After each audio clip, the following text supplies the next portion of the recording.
भाई कभी सोचा है तुमने, यू टाइप youtube.com एंड जैसे ही एंटर प्रेस करते हो 2 से 3 सेकंड में यूट्यूब आपके स्क्रीन पर ये मैजिक कैसे होता है, इसके पीछे क्या कॉन्सेप्ट है, आज मैं एक एक चीज डिटेल में बताऊंगा। Let's get started with the video. सोचो तुम पिज्जा ऑर्डर करते हो, एड्रेस अपना ऐड करते हो और पिज्जा किचन में बनता है और डिलीवरी बॉय तुम्हें ला के दे देता है।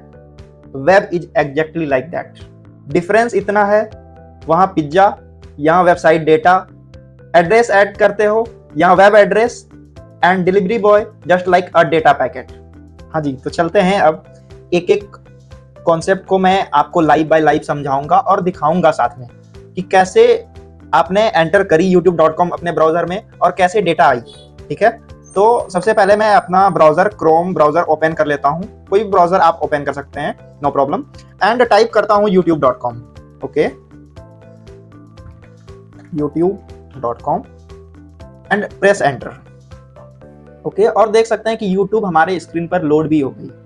तो सबसे पहले होता क्या है, जब भी आप सर्च करते हो ब्राउजर में, तो सबसे पहले ये अपने डायरेक्ट रिक्वेस्ट सर्वर को नहीं भेजती। ये क्या करता है, अपने अंदर डेटा को चेक करती है। अपने अंदर कहाँ चेक करती है? रैम में चेक करती है, कैच मेमोरी में चेक करती है, डिस्क स्टोरेज में चेक करती है, एक ओएस कैच होती है, ऑपरेटिंग सिस्टम का कैच भी होता है, उसमें भी चेक करती है।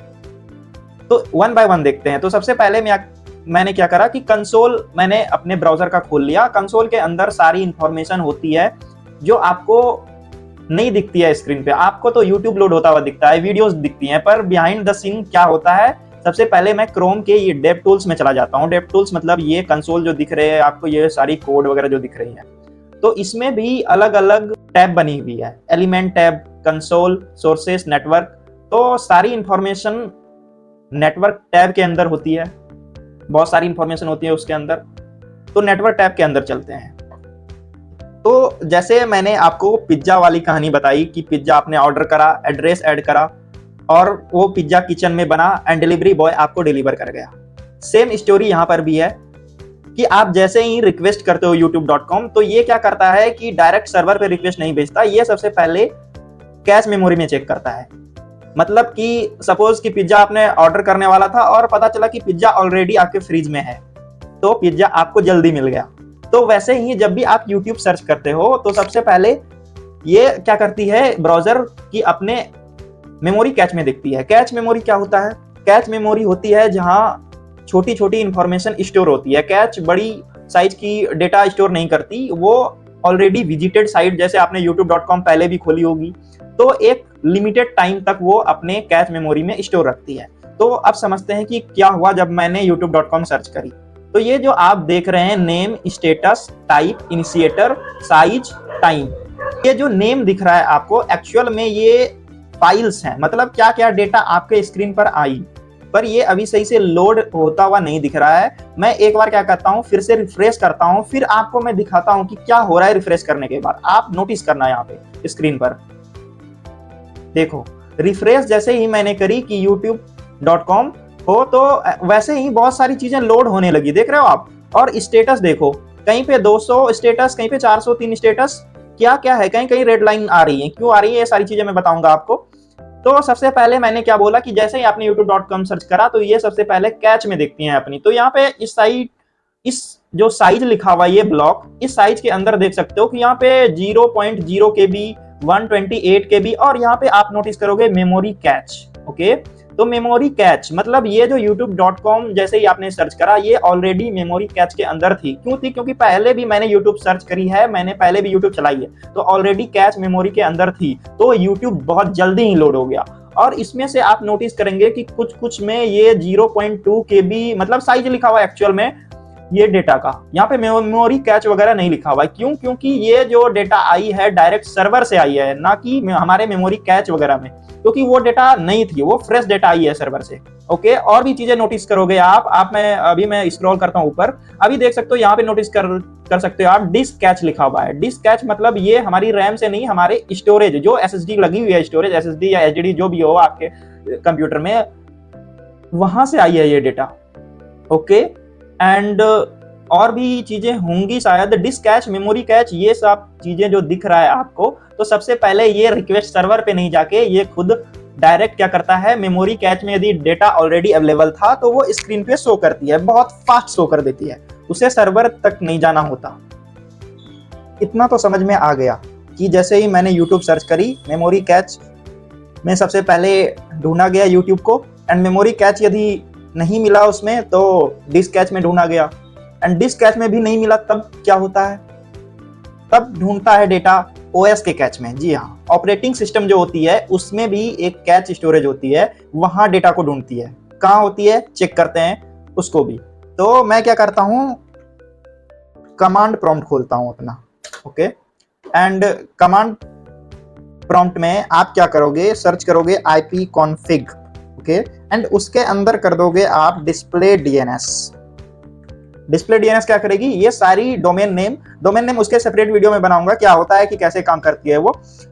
इसके अंदर सारी इंफॉर्मेशन होंगी कि जैसे YouTube का डोमेन नेम चेक करते हैं, सबसे पहले इसको हिट एंटर करते हैं, एंड जैसे ही एंटर किया भाई ये सारी क्या चीजें डाउनलोड हो गई, लोड हो गई स्क्रीन पर, देख सकते हो आपकी बहुत सारी इंफॉर्मेशन क्या क्या है भाई ये। तो देखते हैं एक एक करके कि क्या है इसके अंदर, क्या डेटा, क्या क्या इंफॉर्मेशन देती है ये डेटा। कोई भी एक एग्जांपल लेता हूं मैं, वैसे youtube.com मेरे को इसके अंदर ढूंढना पड़ेगा, कहाँ है, चेक कर सकते हो आप, कोई नहीं मैं बताता हूं आपको एग्जांपल से।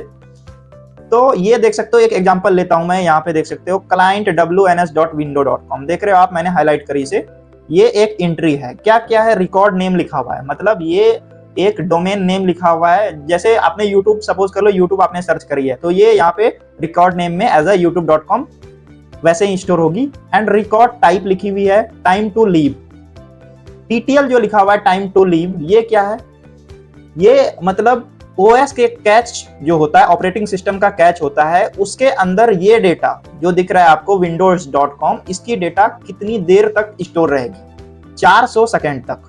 400 सेकेंड को आप 60 से डिवाइड कर सकते हो, देख सकते हो कि कितनी देर तक वो डेटा रहेगी, एंड इसके बाद वो डेटा हट जाएगी आपकी OS कैच से।